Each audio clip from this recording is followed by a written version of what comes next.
మనకి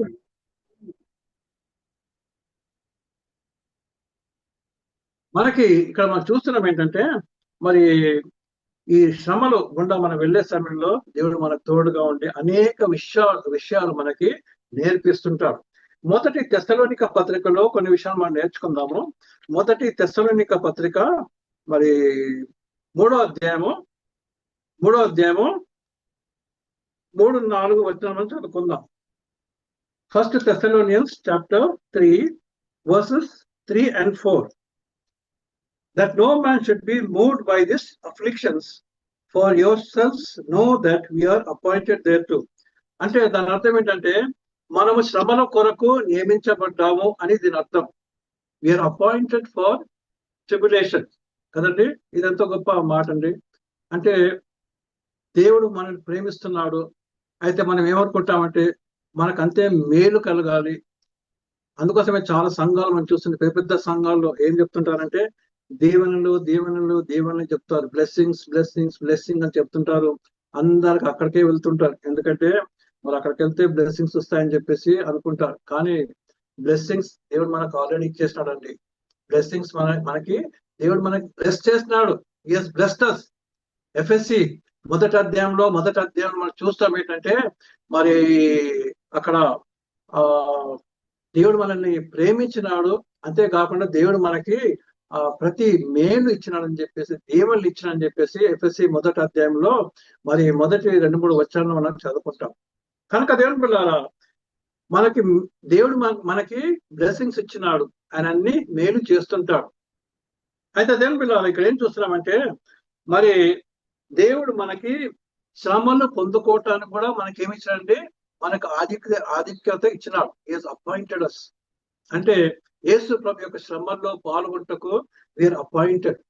ఎంత ధన్యకరమైన విషయం అండి. కనుక మనం చూస్తున్నాం దేవుని బిడ్డలారా, ఈ సమయంలో అనేక దేశాల్లో అనేకులు మరి యేసు క్రీస్తు యొక్క నామం గురించి వాళ్ళు ఏం చేయబడుతున్నారు అంటే శ్రమను పొందుతున్నారు కదండి. చాలా మంది శ్రమను పొందుతున్నారు. చాలా మంది చంపివేయబడుతున్నారు. అయినప్పటికీ ఇక్కడ మనం ఏం నేర్చుకుంటామంటే that no man should be moved by this afflictions. అంటే మనము కదిలిపోవద్దు. ఈ అఫ్లిక్షన్స్ అంటే ఈ శ్రమల ద్వారా మనం ఏమి కావద్దు అండి, కదిలిపోవద్దు కదండి. కనుక 165 కీర్తనలో 125 కీర్తనలు మనం మొదటి వచనం చూస్తాం ఏంటంటే, యెహోవా యందు నమ్మక గలవాడు కదలక నిత్యము నిలుచు సియోను కొండ వలె ఉంటాడు. కనుక we should be strong in the faith. We should be strong in our foundation కదండి. దేవుని పిల్లారా, ఈ విధంగా మనం చూస్తున్నాం ఏంటంటే we are appointed for persecution, we are appointed for tribulation. కనుక దేవుని పిల్లారా, దేవుడు మరి పౌలు భక్తుల ద్వారా ఈ యొక్క మాటలు మనకి మరి చెప్తున్నాం కదండి. అంతేకాకుండా యాక్ట్స్ చాప్టర్ 14 లో 22 వచనం మనం చదువుకుందాం. Acts chapter 14 verse 22. అపోస్తుల కార్యములో 14వ అధ్యాయము 22వ వచనం మనం చూస్తాం. అపోస్తుల కార్యములో 14వ అధ్యాయం 22వ వచనం మనం ఏం చూస్తామంటే, confirming the souls of the disciples and exhorting them to continue in the faith, that we must through much tribulation enter into the kingdom of God. ఏమంటారండి? that we must through much tribulation enter into the kingdom of God. అంటే నా అర్థం ఏంటంటే అనేక శ్రమల ద్వారానే మన పరలోక రాజ్యంలో ప్రవేశించాలని చెప్పి ఇక్కడ మరి మనం చూస్తున్నాం. కనుక దేవుని పిల్లారా, మరి మనము ఈ విధంగా అనేక శ్రమలు మరి మన జీవితంలో ఇచ్చినప్పుడు మనము ఏంటి ఈ శ్రమలు ఏంటి, ఎందుకు నాకు శ్రమలు వస్తున్నాయి అని మనము అనుకోవద్దని చెప్పేసి పేతురు పత్రికలు మనం చూస్తాం కదండి. ఇదేంటి వింతగా ఉంది, ఎందుకు నాకు శ్రమలు అని మీరు అనుకోవద్దని చెప్పేసి పేతురు భక్తుడు తన పత్రికలో రాస్తాడు. అయితే దేని పిల్లారా, మొదటిగా ఏం చూసినామంటే శ్రమ అనేది మనం చూసినాం. రెండోది ఏంటంటే బాధ. రెండోది ఏంటమ్మా చెప్పండి? బాధ, డిస్ట్రెస్. కనుక డిస్ట్రెస్ అంటే ఏమీ చేయలేని పరిస్థితి. కొన్నిసార్లు మనం ఇంకా కొంతమంది అంటారు కదా, ఏమి చేయలేకపోతున్నారు, ఏమి చేయకుండా అయిపోయినారు అంటే ఒక మూలకు పడేసినట్టు అయిపోతారు. అంటే ఇంకా అన్ఏబుల్ టు డూ ఎనీథింగ్ కదండి.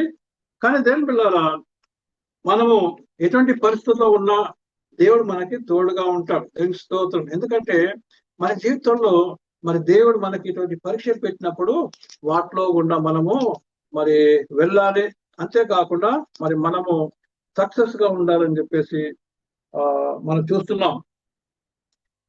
118వ కీర్తనలో 5వ వచనంలో మనం చూస్తాము, I called upon the Lord in distress. నేను బాధలో ఉన్నప్పుడు నేను దేవుణ్ణి మరి మొరపెట్టుకున్నాడు. The Lord answered me and set me in a large place. అంటే ఈ డిస్ట్రెస్ లేక మరి ఇంకోటి ఏంటి బాధ అంటే ఏంటంటే ఇరుకుగా ఉన్న ప్రదేశం కదండి. ఇరుకుగా కొంటే కొన్నిసార్లు మనము మన జీవితంలో అన్ని ఇరుకుగా అయిపోతాయి. ప్రతిదీ మన బ్రతుకు ఇరుకు బ్రతుకు అయిపోతుంది. లేక మన ఫైనాన్సెస్ డబ్బులు లేని పరిస్థితులు వస్తాయి. కొన్నిసార్లు అనారోగ్యము, లేక కొన్నిసార్లు ఇంకా అనేక విషయాలలో మనము ఏమైపోతాం అంటే ఏమి చేయలేని పరిస్థితుల్లో ఉంటాం. డిస్ట్రెస్ కదండి, బాధలో ఉంటాం.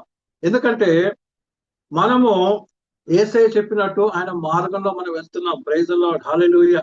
యేసయ్య ఏం చెప్పినాడండి? మత్తయి సువార్తలో 7వ అధ్యాయంలో ఏమంటాడు అక్కడ? ఇరుకు మార్గంలో ప్రవేశించుడి అంటాడు కదండి. ఇరుకు మార్గంలో ప్రవేశించుడి. ఇరుకు మార్గంలో ప్రవేశిస్తే మనము పరలోక రాజ్యంలో చేరుతామని చెప్పేసి అక్కడ మనం చూస్తాం. కనుక యేసయ్య మార్గం ఇరుకు మార్గం. అంటే మనము మరి నరకంకు వెళ్ళే మార్గము వెడల్పాటి మార్గం. అది ఎట్టంటే వెళ్ళిపోవచ్చును. అంటే ఏదంటే చేయొచ్చు, ఏదంటే అది మాట్లాడవచ్చు కదండి. నీ ఇష్టం వచ్చిన నువ్వు ప్రవర్తించవచ్చు. కానీ యేసయ్య మార్గం ఎటువంటిది? ఇరుకైన మార్గం. కనుక ఆ ఇరుకైన మార్గంలో నువ్వు నడవాలి.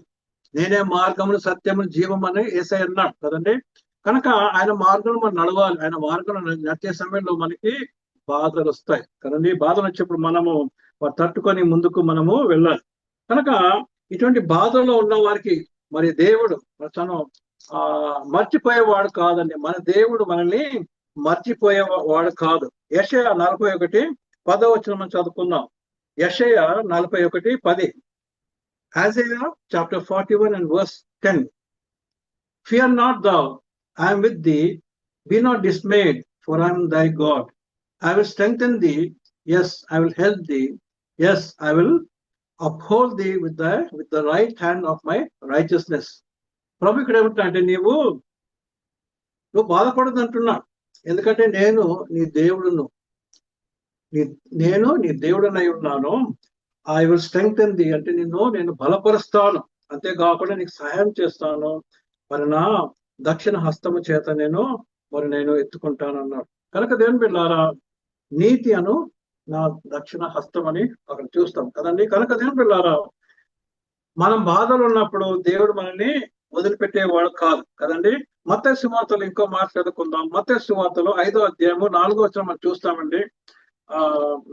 Matthew chapter 5 and verse 4. Matthew chapter 5 and verse 4. యేసు ప్రభు తన సేవ స్టార్ట్ చేసినప్పుడు తను చెప్పిన మాటలు కదండి. Blessed are they that mourn, for they shall be comforted కదండి. దుఃఖపడు వారు ధన్యులు, వారు ఓదార్చబడుదురు. కనుక ఇటువంటి బాధల్లో మనం ఉన్నప్పుడు దేవుడు మన పక్షంగా ఉంటాడు, మనల్ని ఓదారుస్తాడు కదండి. అదేవిధంగా 1 పేతురు పత్రికలో 4వ అధ్యాయము మనము 16వ వచనం చదువుకున్నాం.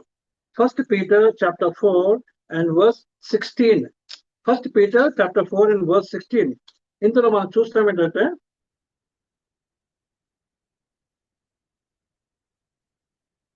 First Peter chapter 4 and verse 16. Yet if any man suffer as a Christian, let him not be ashamed, but let him glorify God on this behalf. అంటే క్రైస్తవుడు అనే మరి పేరు వలన ఎవరైనా మీరు శ్రమ పడితే మీరు దాని గురించి ఏం కావద్దంట, మీరు సిగ్గుపడవద్దు అంటున్నాడు. 1 పేతురు గ్రంథము 4వ అధ్యాయం 16వ వచనంలో. కానీ ఆ నామం బట్టి, ఆ పేరును బట్టి మనం ఏం చేయాలంట? ఆనందించాలి. అంతేకాకుండా దేవుని మహిమపరచాలి. కనుక దేవుని బిడ్డలారా, ఇక రాను ఎట్లయిపోతుందంటే క్రైస్తవుడు, క్రిస్టియన్ అనగానే గౌరవించే మరి పరిస్థితులు పోయి ద్వేషించే పరిస్థితులు ఎక్కువైపోతాయి. కదండి. ఇప్పుడు మనం చూస్తున్నాము, పాస్టర్ అనగానే ఒకప్పుడు గౌరవించేవాళ్ళు, పాస్టర్ అనగానే ఇప్పుడు ఏం చేస్తున్నారండి, ద్వేషిస్తున్నారు. పాస్టర్ అనగానే వీళ్ళెట్లా ఎట్లా మరి ఆ నాశనం చేయాలి అని అదొకటే ఇప్పుడు మనుషుల్లో ఆలోచనలు ఉన్నాయి. అది సాతాను యొక్క ప్రేరేపణ కదండి. యోహాను సువార్త 10వ అధ్యాయంలో 10వ వచనంలో మనం చూస్తాం కదండి. దొంగ దేనికోసం మాత్రం దొంగతనం చేయడానికి, హత్య చేయడానికి, నాశనం చేయడానికి వస్తాడు అని యేసు ప్రభు తను చెప్తాడు కదండి. యోహాను సువార్త 10:10లో. కనుక వాడు ఏం చేస్తాడంటే సాతాను మరి ఏ విధంగా మనుషులను ప్రేరేపించి వాళ్ళ ద్వారా ఇటువంటి చెడు పనులు చేపిస్తాడు, పాస్టర్ని అటాక్ చేస్తాడు, క్రైస్తవుల్ని అటాక్ చేస్తాడు. కనుక దేని వెళ్ళారా, కానీ if any man suffer as a Christian, ఎవరైనాను క్రీస్తు మరి క్రైస్తవుడు అనే నామం బట్టి మరి శ్రమ పొందితే, బాధపడితే ఏమంటున్నామో చెప్పండి, మరి మీరు సిగ్గుపడవద్దు అంటున్నారు. కానీ ఆ నామం బట్టే దేవుని మహింపరచాలి. కనుక ఈ బాధలో ఉన్నప్పుడు బాధ కూడా మనల్ని దేవుని ప్రేమ నుండి మనల్ని ఎడబాపలేదు అని ఇక్కడ నేర్చుకుంటున్నాం. మూడోది ఏంటంటే పర్సిక్యూషన్, అంటే హింస. మూడోది అండి పర్సిక్యూషన్. మనం ఇది చదువుకున్నాం మత్తయి సువార్త 5వ అధ్యాయంలో 10వ వచనంలో 10, 11, 12లో మనం చదువుకుని ఏంటంటే మరి మనుషుల్ని మీరు ఏం చేస్తారు, హింసిస్తారు కదండి అని యేసు మనకు చెప్పినాడు కదండి. కనుక దేవుని బిడ్డలారా, మరి మీరు బాధపడవద్దు అని చెప్పినారు. రిజాయిస్ అండ్ బి గ్లాడ్ అన్నాడు కదండి, ఆనందించుడి అన్నాడు. అంటే శ్రమ పొందటము కష్టము, కానీ యేసు ఏమంటున్నాడంటే శ్రమలో మీరు ఆనందించుడి అంటున్నాడు కదండి. కనుక దేవుని బిడ్డలారా, ఈ విషయాలు మనం నేర్చుకొని మనం ఉంటే మనము బలముగా ఉంటాం కదండి. మత్తయి సువార్త 5వ అధ్యాయం మరి 13వ అధ్యాయంలో 21వ వచనం చదువుకుందాం. Matthew chapter 13 and verse 21. Matthew chapter 13 and verse 21 మనం చూస్తాం ఏంటంటే, yet hath he not root in himself, but endureth for a while. But when tribulation or persecution ariseth because of the word, by and by he is offended. ఇక్కడ ఏం చూస్తున్నామంటే, విత్తువాడు మరి విత్తనము మరి చల్లినప్పుడు ఒక విత్తనం ఎక్కడ పడ్డదంట, మరి అది రాతి మీద పడ్డప్పుడు అది పెరుగుతుంది, కానీ ఎండ వచ్చినప్పుడు ఏమవుతుందంటే అది ఎండిపోతుంది కదండి. ఎండ వచ్చినప్పుడు మరి రాతి మీద పడ్డ రాయి, మత్తయి సువార్త 13వ అధ్యాయం 20-21లో మనం చూస్తాం. ఏమంటున్నాడు యేసు ప్రభు చెప్పిన మాటలే, ఆయన చెప్పిన ఉపమానం దాన్ని ఎక్స్ప్లెయిన్ చేసి చెప్తున్నాడు, వివరించి చెప్తున్నాడు. ఏంటంటే రాతి మీద పడ్డ రాయి ఏమవుతుందంటే ఎండ వచ్చినప్పుడు మరి ఆ రాయి ఆ వేడికి ఆ చెట్టు ఆ మొక్క అనేది ఎండిపోతుందని చెప్పేసి అన్నాడు. దాని అర్థం ఏంటంటే, మనము వాక్యం విన్నప్పుడు కొన్నిసార్లు చాలా ఉద్రేకపడతాము, సంతోషపడతాము, ఆనందిస్తాము. కానీ దేని బిడ్డలారా, కొన్నిసార్లు మన జీవితంలో ఈ పర్సిక్యూషన్ హింస వచ్చినప్పుడు ఏమవుతామంటే మనం అభ్యంతర పడతాం కదండి. అభ్యంతరపడి ఏమవుతామంటే మనము ఎండిపోతాం. ఎందుకంటే మన విశ్వాసము సరిగా లేదు, మన ఫౌండేషన్ సరిగా లేదు, ఇంకా మన వేరు ఇంకా మరి భూమిలోకి సరిగా లేకపోతే ఇటువంటి పరిస్థితుల్లో మనం ఏమైపోతామంటే దేవుని బిడ్డలారా, అభ్యంతరపడి తిరిగి మనము వెళ్ళిపోతాం. వెళ్ళిపోయే స్థితికి వస్తుంటారు చాలా మంది. శ్రమలు వచ్చినప్పుడు నేను యేసు ప్రభుని నమ్ముకున్నాను, నాకు అంత మంచి జరుగుతుందని చెప్పి నమ్ముకుంటే నాకు శ్రమలు వచ్చిందని చెప్పేసి ఏం చేస్తారండి, కొంతమంది తిరిగి వదిలేస్తారు, యేసు ప్రభుని వదిలేస్తారు. అదే యేసు ప్రభు ఇక్కడ చెప్తున్నాను. కనుక దేని బిడ్డలారా, మరి ఎందుకంటే ఫౌండేషన్ బాగలేదు. కనుక మన ఫౌండేషన్ యేసు ప్రభులో మన ఫౌండేషన్ గట్టిగా ఉండాలండి కదండి. కొరింథీ సంఘానికి రాస్తూ పౌలు భక్తుడు చెప్తాడు, మన పునాది మంచిగా ఉండాలని.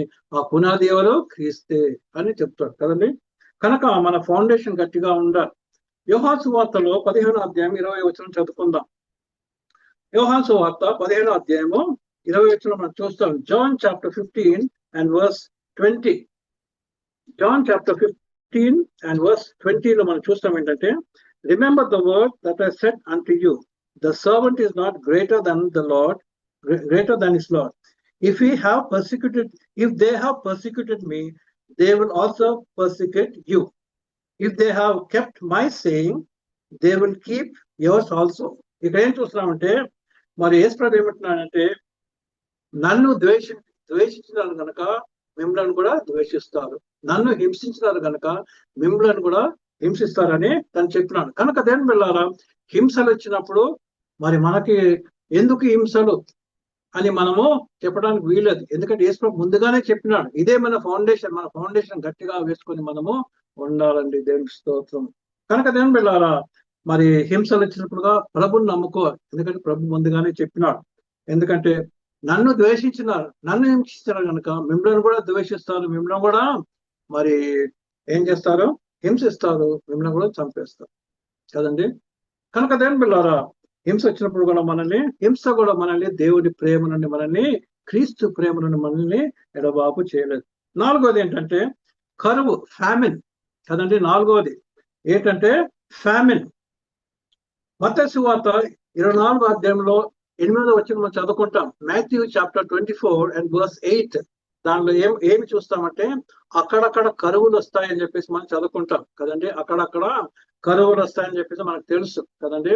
మరి ఈ చాలా కరువులు వచ్చినాయి కదండి. అయితే దేవుని బిడ్డలారా, ఈ కరువుల ద్వారా కూడా దేవుడు మనకి నేర్పించాలని చెప్పి చూస్తాడు. అంటే మనం ఆయన విశ్వాసంలోనే ఉండాలని మనకు నేర్పిస్తుంటాడు కదండి. దేవుడు అబ్రహాముని ఎంచుకున్నాడు, అబ్రహాముని పిలుచుకున్నాడు. ఆదికాండంలో 12వ అధ్యాయం మనకు తెలుసు కదండి. నిన్ను గొప్పగా చేస్తానని చెప్పేసి, గొప్ప జనముగా చేస్తాను అని చెప్పి అంటాడు కదండి. అంతేకాకుండా అనేక జనములకు తండ్రిగా చేస్తానని చెప్పేసి తను అంటాడు. అంతే అన్ని చెప్పిన తర్వాత మరి అబ్రహాం టైంలో ఏమొస్తుంది, కరువు వస్తుంది. ఆయన కుమారుడైన ఇస్సాకు టైంలో కరువు వస్తుంది. ఇస్సాకు కుమారుడైన యాకోబు టైంలో కరువు వస్తుంది. వీళ్ళంతా ఎవరు, దేవుడు ఏర్పరచుకున్న ఆయన బిడ్డలు. అయినప్పటికీ వారి జీవితాల్లో కరువు వచ్చింది. అంటే ఆ దేవుడు ఆ కరువును తీయగలడు. ఆయన అద్భుతకరుడు, ఆశ్చర్యకరుడు. Is a miracle worker. He can do miracles, he can remove the famine from our life. కానీ ఎందుకు మరి వారి జీవితాలు పెట్టినానంటే ఆయన మీద ఆధారపడి ఆయన విశ్వాసంలో ముందుకు సాగుటకు మరి దేవుడు ఈ ఫ్యామిన్, కరువు అనేది పెట్టినాడు. కనుక దేవుడు ఏం చూస్తున్నామంటే మనము ఈ విధంగా, కానీ దేవుడు వదిలిపెట్టలేదు కదండి. యాకోబు టైంలో మరి మనం చూసిన, ఇందాక నేను చెప్తున్నాను కదా, యాకోబు టైంలో మరి ఈ కరువు వచ్చినప్పుడు దేవుడు ఆయన చిన్న మరి యోసేపును ముందుగానే ఎక్కడ పెట్టినాడండి, ధాన్యము సమృద్ధిగా ఉన్న మరి ఆ కథ అంతా మనకు తెలుసు. ఐగుప్తులో పెట్టినాడు. ఐగుప్తులు ఏ పొజిషన్ లో పెట్టినాడండి, బానిస నుండి ఒక మంచి వ్యక్తిగా, ఒక సూపర్వైజర్ గా పెట్టలేదండి. ఆయన ఏ విధంగా పెట్టినాడంటే ప్రైమ్ మినిస్టర్ గా పెట్టినాడు, ప్రధాన మంత్రిగా చేసినాడు కదండి. ఫరో ఏం చేసినాడంటే తన బాధ్యత అంతా ఆయనకి ఇచ్చేసినాడు. తన మరి ఏం చేసినాడండి, ఆ రింగ్ కూడా తీసేసి ఆయనకి ఇచ్చేసి, నువ్వే చూసుకో, ఈ బాధ్యతలని నువ్వే చూసుకో అని ఎవరికి ఇచ్చినాడండి, దేవుని కుమారుడైన యోసేపు ఇచ్చినాడు. ఎందుకంటే యోసేపు దేవుని వదిలిపెట్టలేదు, దేవుడు ఎల్లప్పుడూ యోసేపు తోడుగా ఉన్నాడు. కనుక దేవుని బిడ్డలారా, ఈ ఫ్యామిన్, ఈ కరువు అనేది కూడా మనల్ని ఏమి చేయలేదండి. దేవుని స్తోత్రం, హల్లెలూయా. అపోస్తలుల కాలంలో 11వ అధ్యాయంలో మనం చూస్తాం కదండి. Acts chapter 11 and verse 28 and 29. అక్కడ మనం చూస్తాం ఏంటంటే మరి ఆ టైంలో ఒక కరువు వచ్చింది కదండి. Acts chapter 11 and verses 28. అపోస్తలుల కార్యములు 11వ అధ్యాయము 28, 29 వచనం మనం చదువుకుందాం. Acts chapter 11 verse 28 and 29. And there stood up one of them named Agabus, and signified by the Spirit that there should be a great dearth, ante famine, throughout all the world. Ante అది కూడా ఎప్పుడు అంట, which came to pass in the days of Claudius Caesar. Caesar టైంలో, అంటే ఈయన రోమిల అధికారి, రోమిల రాజు, emperor, ఆయన టైంలో జరిగిందని చెప్పేసి మనం చూస్తున్నాం. అంటే ఇది అబద్ధం కాదు. ఎందుకంటే రోమన్ హిస్టరీ మనం చదువుకుంటే దాంట్లో మళ్ళీ అక్కడ ఏమేమి ఆ టైంలో ఏం జరిగిందని మనం తెలుసుకుంటాం కదండి. కనుక ఆ టైంలో ఏం చేసినారంటే వాళ్ళు మరి వాళ్ళ శక్తి కొలది సాయం చేసినట్టు మనము చూస్తున్నాం. కనుక దేవుని పిల్లారా, ఈ మన జీవితంలో మన టైంలో కరువు వచ్చినప్పుడు ఏమంటే మనము దేవునిలో ఉండాలి, విశ్వాసంలో మనం ఉండాలి. విశ్వాసం మనము వదిలిపెట్టకూడదు కదండి. నీతిమంతుడు విశ్వాసం వలన జీవించడం అని చెప్పేసి మనము చూస్తాం, హబక్కూకులో మనం చదువుకుంటాం. అంతేకాకుండా విశ్వాసము లేనిది ఎవరునూ దేవునికి ఇష్టముగా ఉండలేరని హెబ్రీ పత్రిక 11:6 మనం చూస్తాం కదండి. కనుక దేని పిల్లారా, మరి ఈ ఫ్యామిన్, ఈ కరువు కూడా మనల్ని క్రీస్తు ప్రేమను మనల్ని వేరుపరచలేదు.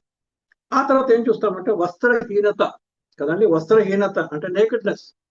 అంటే మనం కొన్నిసార్లు మన జీవితంలో మరి ఆ వస్త్రహీనత మరి కలిగితే, నేను ప్రభువుని నమ్ముకున్నాను, నాకేమో బట్టలు లేవు, నాకు వస్త్రాలు లేవు అని చెప్పేసి మనము అనుకుంటే అది చాలా దుర్భాగ్యం కదండి. ఎందుకంటే యేసుప్రభు ఏమన్నాడు మత్తయి సువార్త 6వ అధ్యాయంలో మరి 31 నుంచి కొన్ని వచనాలు అవన్నీ మనం చూస్తే 6వ అధ్యాయంలో ఏమంటారంటే, మీరు వస్త్రం గురించి ఎందుకు మీరు బాధపడుతున్నారు అంటారు కదండి. వస్త్రములు కనుక మరి దేవుడు మనకి ఇస్తాడు. వస్త్రాల గురించి మీరు చింత పడవద్దు అని చెప్పేసి యేసుప్రభు మనకి నేర్పించింది కదండి. కనుక మరి అయితే దేవుని బిడ్డలారా, మరి వస్త్రహీనత అంటే యేసుప్రభు చెప్పినట్టుగా మత్తయి సువార్త 25వ అధ్యాయంలో మరి గొర్రెలను మేకలు వేరుపరిచినప్పుడు మనం అంటాడు కదా, మరి నేను వస్త్రహీనతగా ఉన్నప్పుడు మీరు బట్టలు నాకు ఇచ్చినారంటే, అయ్యా మేము ఎప్పుడు ఇచ్చినామని చెప్పేసి మరి యేసయ్యను నమ్ముకున్న బిడ్డలు అన్నప్పుడు అప్పుడు ఏమంటాడు, ఈ చిన్న వారికి మీరు చేసినారు కనుక నాకు చేసినట్టే. అంటే వస్త్రహీనతగా ఉన్న వారికి మనం వస్త్రం ఇస్తే, ఆహారం లేని వారికి ఆహారం ఇస్తే, నీళ్లు లేని వారికి నీళ్లు ఇస్తే, దేవుని బిడ్డలారా మరి దిక్కు లేని వారికి మనము దారి చూపిస్తే దేవుని బిడ్డ ఈ విధంగా మరి బాగలేని వారిని మనం దర్శించినప్పుడు, అంతేకాకుండా ప్రిజన్ కదండి, చెరసాల్లో ఉన్న వారిని మనం దర్శించినప్పుడు ప్రభు ఏమిటంటే, ఈ చిన్నవారికి మీరు చేసినారు కనుక నాకు చేసినట్టే అంటుంది. కనుక దేవుని బిడ్డలారా, వస్త్రహీనత మన జీవితంలో ఇప్పుడు మనకు వస్త్రాలు ఎక్కువైపోయినాయి కదండి. అందరికి వస్త్రాలు ఎక్కువైపోయినాయి. ఒకప్పుడు వస్త్రాలు వాళ్ళు పాత నిబంధనలు మనము చాలా కష్టపడి కుట్టుకున్నారు. కానీ ఈ స్వింగ్ మిషన్ అనేది ఎప్పుడైతే వచ్చేసిందో, స్వింగ్ మిషన్, ఆ తర్వాత ఆటోమేటిక్ స్వింగ్ మిషన్స్, ఆ తర్వాత ఈ రెడీమేడ్ క్లోత్స్ వచ్చేసినాయండి. అందరికీ సమృద్ధి అయిన మరి దుస్తులు కదండి. కనుక దేవుని బిడ్డలారా, మన జీవితంలో ఒకవేళ ఇటువంటి వస్త్రహీనత వచ్చినా కూడా, ఈ వస్త్రహీనత కూడా మనల్ని దేవుని ప్రేమ నుండి, క్రీస్తు ప్రేమ నుండి మనల్ని ఎడబాపలేదని చెప్పేసి మనం చూస్తున్నాం. తర్వాత పెరెల్, ఉపద్రవము కదండి. ఉపద్రవములు అంటే డేంజర్స్. మన జీవితంలో కొన్నిసార్లు డేంజర్స్ వస్తాయి కదండి. మరి పోయిన వారం మనం చూస్తాం, ఇక్కడ ఇరాన్ లో ఒక పోర్ట్ లో గబుక్న మరి అక్కడ పేలుడు సంభవించి చాలా మంది చనిపోయినారు. దాదాపు 2,000 మంది ఇంజూర్ అయినారు కదండి. ఇరాన్ లో మనకు తెలుసు, గత వారంలో జరిగింది. అంతేకాకుండా ఒక 2 వారాల క్రితము, 2 నెలల సంవత్సరాల క్రితం అనుకుంటా, మరి లెబనాన్ బెయిరూట్ లో అక్కడ ఒక మరి స్టోరేజ్ లో అక్కడ ఏదో కెమికల్ స్టోరేజ్ చేసి పెట్టినప్పుడు గబుక్న బ్లాస్ట్ అయిపోయింది. అందరూ కూడా చాలా మంది చనిపోయినారు. ఈ విధంగా ఉపద్రవం అంటే డేంజర్, అకస్మాత్తుగా వచ్చే డేంజర్ కదండి. మరి వరదలు వస్తాయి, ఎర్త్ క్వేక్స్, భూకంపాలు వస్తాయి. వీటన్నిటిలో ఏమవుతారండి, గబుక్న చనిపోతుంటారు. అపాయం. అయితే దేవుని బిడ్డలారా, ఈ అపాయము, ఉపద్రవములు కదండి, యేసుప్రభు చెప్పినాడు 24 మత్తయి సువార్త 24:6-7 వచనాలు. పెరిల్ అంటారు, ఇంగ్లీష్ ఏమన్నారండి, పెరిల్ లేక డేంజర్, ఉపద్రవములు, అపాయములు. ఇవి వచ్చినప్పుడు ఇవి కూడా మనలను క్రీస్తు ప్రేమ నుండి వేరు చేయలేవు. చివరిగా ఏంటంటే ఖడ్గం. చివరిగా ఖడ్గం, స్వర్డ్ అంటే చావు అనమాట.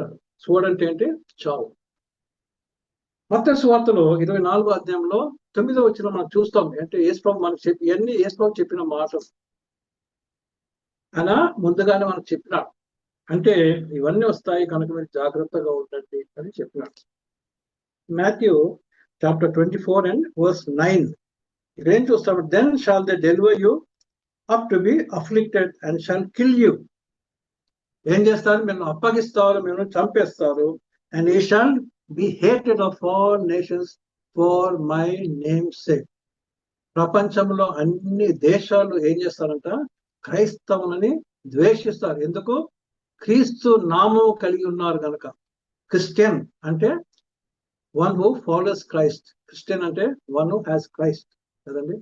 కనుక దేవుని బిడ్డలారా, మనం యేసు ప్రభుని వెంబడిస్తున్నాము కనుక ఇక్కడ ఏమంటున్నా అంటే మత్తయి సువార్త 24వ అధ్యాయం 9వ వచనంలో then shall the deliver you up to be afflict అంటే మనల్ని అప్పగిస్తారు, పట్టుకొని అప్పగిస్తారు కదండి. ఇంకా నేను దాన్ని విషయంగా అంటే ఎక్స్ప్లెయిన్ చేసి చెప్పనక్కర్లేదు, ఆల్రెడీ జరుగుతున్నాయి కదండి. And they shall kill you, మీరు చంపేస్తారు. And they shall and he shall be hated of all nations for my name sake, నా నామము నిమిత్తం మిమ్మల్ని ద్వేషిస్తారు, చంపేస్తారు అని చెప్పేసి మనం చూస్తాం. కనుక దేని పిల్లారా, ఇవన్నీ మరి పౌలు భక్తుడు ఎక్స్పీరియన్స్ చేస్తున్నాడు కదండి. ఇవన్నీ తను ఎక్స్పీరియన్స్ చివరికి తను ఖడ్గం చేత లేక మరి మరణించినాడు. రోమన్స్ చేతిలో, రోమిల అధికారుల చేతిలో తను మరణించాడు. అంటే ఇవన్నీ తన జీవితంలో ఎక్స్పీరియన్స్ అయినాయి కదండి. అయినప్పటికీ క్రీస్తుని తను వదిలిపెట్టలేదు, క్రీస్తు ప్రేమ నుండి తను వేరు కాలేదు. కనుక దేని బిడ్డలారా, మన జీవితంలో మరి ప్రస్తుత మరి సమయం మనం చూస్తున్నామండి.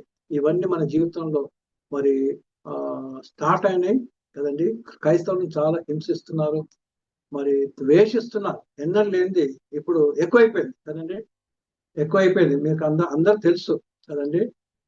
క్రైస్తవుల్ని ద్వేషిస్తున్నారు, పాస్టర్స్ ని ద్వేషిస్తున్నారు ప్రతి చోట. ఇంతకుముందు మరి మీటింగ్స్ పెడితే మీటింగ్స్ వచ్చి గొడవ చేసేవారు, కానీ ఇప్పుడు విబిఎస్ లో కూడా వచ్చి గొడవ చేస్తున్నారు. విబిఎస్ కార్యక్రమంలో కూడా జస్ట్ నిన్న మొన్న హైదరాబాద్ లో కదండి, మరి ఒక విబిఎస్ మరి పెద్ద చర్చిలో విబిఎస్ జరుగుతుంటే అక్కడికి వచ్చి గొడవ చేసేసినారు. ఎందుకు మీరు ఈ విధంగా చేస్తున్నారు మా పిల్లలు అని చెప్పేసి. కనుక నేను అన్ని ఎక్స్ప్లెయిన్ చేసి చెప్పలేను, మీకు అందరికి తెలుసు, జరుగుతున్న విషయాలన్నీ మీకు తెలుసు. కనుక దేని బిడ్డలారా, ఏం నేర్చుకుంటున్నామంటే ఈ శ్రమ, బాధ, ఈ హింస, ఈ కరువు, ఈ వస్త్రహీనత, ఈ ఉపద్రవం కదండి, tribulation, distress, persecution, famine, nakedness and peril and sword, ఇవన్నీ మనల్ని యేసు ప్రభు యొక్క ప్రేమ నుండి మనం వేరు చేయలేవు. కనుక మన జీవితంలో మనము బలముగా ఉందాం. ప్రైజ్ ది లార్డ్, హల్లెలూయా కదండి.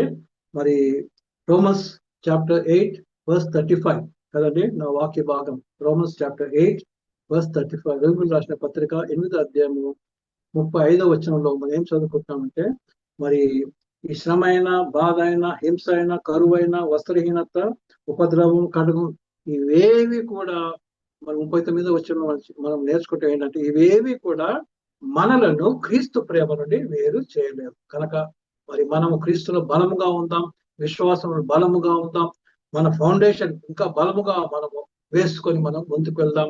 మనం షేకిగా ఉండకుండా, మరి బలహీనంగా ఉండకుండా, మరి మనము బలముగా ఆయన ముందుకు వెళ్దాం.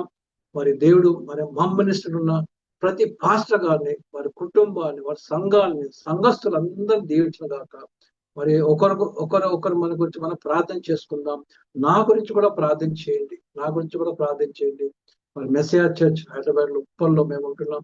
నా గురించి, మా సంఘం గురించి ప్రే చేయండి, నా భార్య గురించి ప్రే చేయండి, మా పిల్లల గురించి ప్రే చేయండి. కనుక థ్యాంక్ యూ వెరీ మచ్. మరోసారి నక్కా సాల్మన్ గారికి నా వందనాలు చెల్లిస్తున్నాను for giving me this wonderful opportunity to share the word of God in these troubled times. Thank you very much.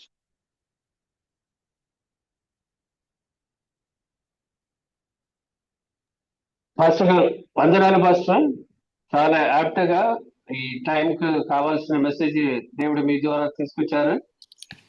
మేము దేవుడికి థ్యాంక్స్ చెప్తున్నాము, మీకు కూడా థ్యాంక్స్ చెప్తున్నాము. ఇప్పుడు మీరు ప్రార్థన చేసి అయ్యా బ్లెస్సింగ్స్ ఇవ్వండి. మళ్ళీ పాస్టర్ సాల్మన్ గారికి ఈ టైం మనం హ్యాండ్ ఓవర్ చేస్తాము. పాస్టర్ గారు ప్రార్థన చేసి బ్లెస్సింగ్స్ ఇవ్వండి. మీరే నేను ప్రార్థన చేయమంటారా? అవునండి. ఓకే, ప్రార్థన చేసుకుందాం.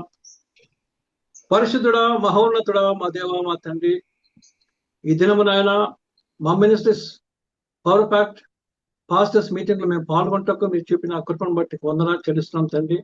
అవును నాయన, భయంకరమైన దినములలో మేము జీవిస్తున్నాం ప్రభువా.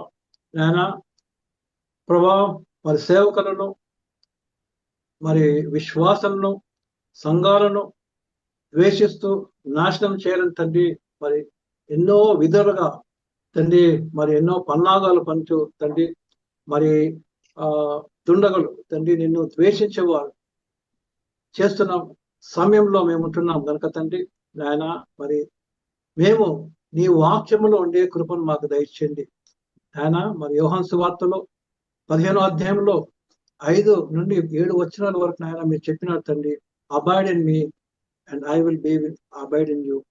నాలో ఉండు నేను మీలో ఉంటానని చెప్పినారు కనుక తండ్రి మేము నీలోనే ఉండుట కృప చూపించండి నాయన. మాకు ఎన్ని శ్రమలు, ఎన్ని బాధలు, ఎన్ని ఇరికి ఇబ్బందులు నాయన, మరి శ్రమలు నాయన, వస్త్రహీనత, ఖడ్గము నాయన, ఇవన్నీ మా జీవితంలో వచ్చినప్పటికీ నాయన మేము తట్టుకొని ముందుకు సాగుటకు సహాయం దయచేయండి నాయన. ప్రభా మరి క్రీస్తు కొరకు మేము నిలబడే కృపను మాకు దయచేయండి నాయన. మరి సమయంలో తండ్రి పంపిస్తున్న ప్రతి ఒక్క పాస్టర్ గారి నిమిత్తం ప్రార్థన చేస్తున్నాం తండ్రి. అవును నాయన, మా మినిస్ట్రీలో తండ్రి నాయన ఉండే పాస్టర్స్ నాయన మరి ఎక్కడెక్కడ శ్రమలు పొందుతున్నారో మాకు తెలియదు నాయన. వారి సంఘాలు మరి మరి ఏ విధంగా శ్రమంలో ఉంటున్నారో మాకు తెలియదు నాయన. వారి కుటుంబాలు ఎటువంటి ద్వేషంలో ఉంటున్నారో మాకు తెలియదు నాయన. వారి విశ్వాసులు ఎటువంటి ప్రాబ్లమ్స్ లో ఉంటున్నారో మాకు తెలియదు నాయన. కానీ అన్ని ప్రభావం మీకు తెలుస్తున్నాం కనుక తండ్రి మా జీవితాన్ని మీకు సమర్పించుకుంటున్నాం. మరి మా మినిస్టర్స్ ఉన్న ప్రతి పాస్టర్ కానీ వారి కుటుంబాలు, సంఘాలు, విశ్వాసాలను దీవించండి, ఆశీర్వదించండి. వారికి కావాల్సిన శక్తిని దయచండి, బలము దయచండి, నీ ఆత్మీయ నడిపింపును దయచండి తండ్రి నాయన. మరి ఈ విధంగా తండ్రి ఈ రోజు నాయన మరి రోమిల్ రాసిన పత్రిక నుండి 5వ అధ్యాయం 8వ అధ్యాయం 35 వచ్చిన మేము ధ్యానించుకోవటానికి నాకు ఇచ్చిన కృపను బట్టి నీకు వందనాలు తండ్రి నాయన. నీ దాసు నక్క సామాన్యంగా దీవించండి, ఆశీర్వదించండి, మంచి ఆరోగ్యము దయచండి నాయన. మరి తను నాయన మరి ఇక్కడ రానే ఉంటుండగా తండ్రి నాయన ప్రభా మరి నెలలో తండ్రి మరి తను మీరు జ్ఞాపకం చేసుకుని తన చుట్టూ నీ కంచె వేయండి తండ్రి, నీ కాపుదల దయచేయండి తండ్రి.